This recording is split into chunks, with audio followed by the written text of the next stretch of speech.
Dan kafir sama ateis itu nggak sama. Ya, nah, Dadang kemarin ngaku kafir, sekarang ngaku ateis. Berarti dia tidak ngerti kafir, tidak ngerti ateis, sehingga tidak sah pengakuannya sebagai kafir maupun sebagai ateis. Itu menyebabkan dia tidak ada masalah sama Allah. Allah yang mengatakan, oh Dadang ngomong apa ora paham gitu. Jadi kalau Anda mendengarkan Dadang, Anda harus mengerti makomnya. Dia itu mataul gurur, dia itu hiasan di bumi, ya. Jadi, nah Dadang itu sejenis itu. Dadang itu pokoknya cari akal bagaimana supaya Tuhan tidak marah ketika dia tidak sholat, tidak puasa, bilang dirinya demi Tuhan saya ateis, segala macam itu kan tidak akan diterima Tuhan. Dan kamu tidak akan saya akui sebagai kafir, tidak akan saya sebagai ateis. Wong tidak logis sama sekali kamu itu. Ya sudah sana mau masuk surga kamu, kan gitu. Karena tidak ada alasan masukkan neraka. Apanya yang dosa apanya? Sudah miskin, kurus.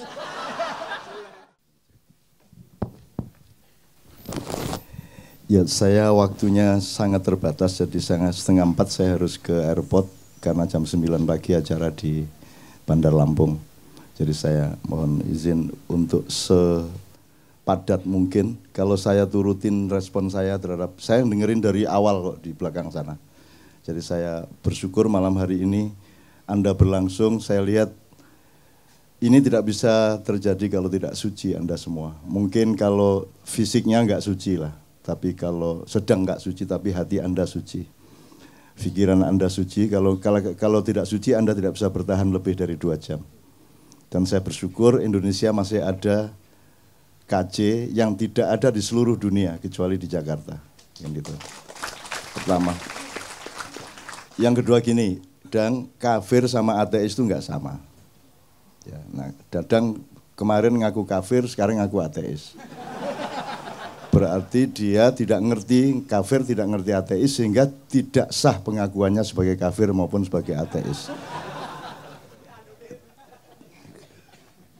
Itu menyebabkan dia tidak ada masalah sama Allah. Allah yang mengatakan, oh Dadang ngomong apa ora paham gitu. Jadi gini, dan kalau kafir itu ada Tuhan tapi diingkari. Tapi kalau ateis, Tuhan nggak ada. Ada Tuhan tapi disekutukan, tuh namanya syirik atau musyrik. Kalau ateis itu nggak ada Tuhan. Pokoknya dalam diri seseorang Tuhan itu nggak ada. Itu namanya ateis.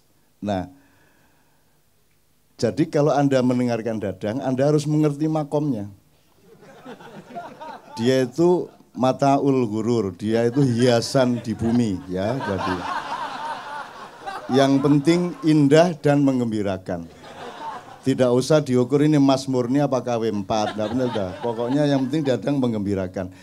Ada seorang senior ateis juga, senior ateis di Jogja, namanya Pak Azadi Siregar, Bang Hadi, yang nulis Cintaku di Kampus Biru, itu juga sehari-hari selalu menunjukkan, memberi kesan kepada setiap orang bahwa dia tidak percaya Tuhan, bahwa dia bukan Muslim. Justru karena dia sangat Muslim, maka dia menyembunyikan keislamannya. Bahkan dia mengatakan di Katipiro dalam sebuah diskusi, dia mengatakan, kan Muhammad bilang kalau tangan kanan berbuat baik, tangan kiri jangan sampai tahu. Bahkan kalau sholat jangan sampai ketahuan Allah. Dia bilang gitu. Bang ojo banter-banter di obong omahmu, saya bilang gitu kan. Terus kemarin saya ketemu lagi, saya bilang, Bang, tapi bagaimana mungkin sholat terus Allah sampai nggak tahu? Allah kan maha tahu. Oh iya ya, Allah maha tahu ya. Jadi setiap kali Allah, waduh tahu ini, nggak jadi. Allahu Akbar, wah ketahuan, dia maha tahu nggak jadi. Akhirnya nggak ada alasan untuk sholat. Karena dia mau ikhlas sholat, jangan sampai ketahuan. Saya sholat tuh ya sholat, titik. Jangan sampai tahu siapa-siapa, Allah pun jangan sampai tahu. Tapi karena Allah maha tahu, dia ingin Allah, waduh ketahuan nggak jadi. Akhirnya nggak sembahyang seumur hidup. Nah Dadang itu sejenis itu. Dadang itu pokoknya cari akal bagaimana supaya Tuhan tidak marah ketika dia tidak sholat, tidak puasa, bilang dirinya demi Tuhan saya ateis, segala macam itu kan tidak akan diterima Tuhan. Dan kamu tidak akan saya akui sebagai kafir, tidak akan saya sebagai ateis. Wong tidak logis sama sekali kamu itu. Ya sudah sana mau masuk surga kamu, kan gitu. Karena tidak ada alasan masukkan neraka. Apanya yang dosa apanya? Sudah miskin, kurus. Bagaimana mau memberi rizki, wong dia kemana-mana cari rizki kan gitu kan. Ya, tadi tenang dang ya, beres dang ya. Gitu. Jadi dadang itu hiasan hidup.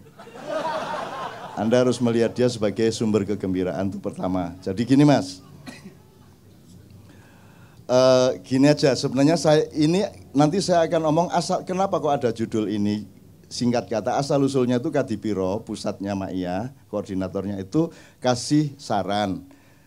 Lingkaran-lingkaran Ma'iyah di Purwokerto, di Pemalang, di Semarang, Surabaya, Jombang, Malang, Jakarta dan semuanya itu diminta untuk dua hal. Yang pertama, mengungkap kembali makna sejati dari Al-Quran mengenai jihad dan syahid. Syukur ada istilah-istilah lain, termasuk Islam itu apa, syirik itu apa, bid'ah apa, kalau bisa dielaborasi kembali, karena sudah dibiaskan dan dimanipulir habis-habisan. Nah sekarang Anda tahu orang bilang Allahu Akbar untuk nembak, Allahu Akbar untuk membunuh. Dan sekarang orang juga untuk menandakan Islamnya kan setiap kali kalimat syahadah. Supaya ketok Islam gitu kan. Dan gak karu-karuan. Istri saya Mbak Fia ke Bandung, dijebak oleh temennya ternyata ikut pengajian ibu-ibu. Terus ibu-ibu tanya, loh Mbak Novia tinggal di mana? Di Jogja Bu. Subhanallah di Jogja. Bojoku bingung hubungannya Jogja karo subhanallah itu apa? Tinggal di Jogja kok subhanallah itu loh. Ki podo lah iya. Kok tinggal di Jogja kok subhanallah, itu sama dengan di TV. Ibu kok bisa di depan HI ini, aslinya saya dari Magelang Pak. Luar biasa dari Magelang. Loh dari Magelang kok luar biasa gitu. Di Indonesia ini nanti saya akan ngomong, udah nggak ngerti bedanya permata dengan batu. Udah nggak ngerti bedanya emas dengan kerikil. Ini kunci malam hari ini. Ya kuncinya, tapi nanti dulu. Jadi kita kembali ke subhanallah tadi. Jadi setahu saya subhanallah itu kan mengingat kesucian Allah. Maka alasannya adalah kalau kita melihat sesuatu yang kotor, kita sebut kesucian Allah, kan begitu. Ada orang korupsi subhanallah, karena korupsi itu kotor. Kalau kalau astagfirullah jelas kita menemukan yang kotor dan buruk dalam diri kita, maka kita bilang astagfirullah. Jelas, simple. Alhamdulillah sama. Tapi kalau subhanallah, apalagi Allahu Akbar, itu Anda tidak logis mengucapkan Allahu Akbar kalau Anda tidak terkagum-kagum atau terkejut atau terpana atau tergetar oleh kebesaran ciptaan Allah. Jadi gak iso demo Allahu Akbar. Lah apa ke demo Allahu Akbar? Lah apa rek aku sebut-sebut rek Gusti Allah dari langit ngomong gitu ngene. Lah apa aku sebut-sebut iki?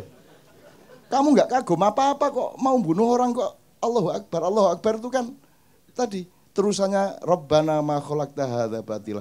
Jadi Allahu Akbar itu puncak perintah Allah untuk meneliti dirimu sendiri, meneliti alam, meneliti kehidupan. Terus kamu menemukan kekaguman-kekaguman luar biasa, ya Allah aku ini sudah mau jual rumah, udah nggak punya harapan. Loh ada loh teman yang nolong saya, Allahu Akbar. Kagum saya sama takdir Allah itu. Nah baru cocok Allahu Akbar. Maka kalau kamu Allahu Akbar, Allahu Akbar, Allahu Akbar, itu kamu disuruh meneliti 1 bulan, maka iktikaf 1 bulan, berpuasa, mengambil jarak dari materialisme, mengambil jarak dari mainstream. Kamu selama berpuasa, akhirnya kesucian dirimu itu menemukan hal-hal yang dahsyat dari kehendak Allah dan ciptaan Allah. Maka kamu tidak sabar untuk menunggu mengucapkan Allahu Akbar gitu. Iki meneng-meneng Allahu Akbar, ono apa Allahu Akbar?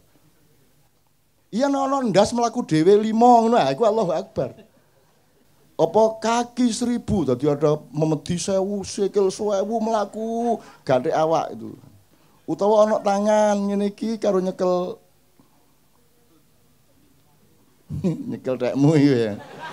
Di kamar ngene iki. Dan seterusnya lah gitu ya. Tapi saya enggak akan berpanjang, tapi intinya Kalau kembali ke Mbak tadi, dia kan juga memaksudkan bahwa sesungguhnya Islam itu bukan sesuatu yang tidak bisa mata mengandalkan Islam. Mata diandalkan untuk jadi gini, saya tuh nggak bisa nuduh si teman saya ini kafir, wong saya nuduh dia muslim aja nggak bisa kok saya. Saya nggak punya data apapun mengenai dia. Saya bilang Ustadz muslim aja saya nggak berani kok. Jangankan saya bilang kafir, saya bilang dia muslim pun saya tidak berani. Jangankan dia, aku menyebut diriku muslim pun aku tidak berani. Karena itu prerogatifnya Allah untuk menilai aku ini muslim benar apa bukan. Lah kok saya menyebut diri saya muslim? Saya cuma berusaha. Saya berikhtiar, mudah-mudahan nanti lolos Allah. Lah kok saya ini ngafir-ngafir ini. Itu namanya kafir. Orang yang mengkafir-kafirkan adalah orang kafir. Kenapa? Karena itu haknya Allah mengkafirkan. Karena Allah yang punya data, punya informasi, punya fakta, dan bisa melihat yang zahir maupun yang batin mengenai Islam tidaknya seseorang. Maka hanya Allah yang layak mengetahui seseorang itu muslim atau tidak muslim. Kalau ada orang mengatakan kamu kafir, itu berarti dia menutupi haknya Allah. Maka dia kafir, menutupi itu kafir.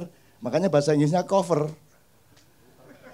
bed. Ya, itu diambil dari bahasa Arab. Kafir itu asal usulnya petani.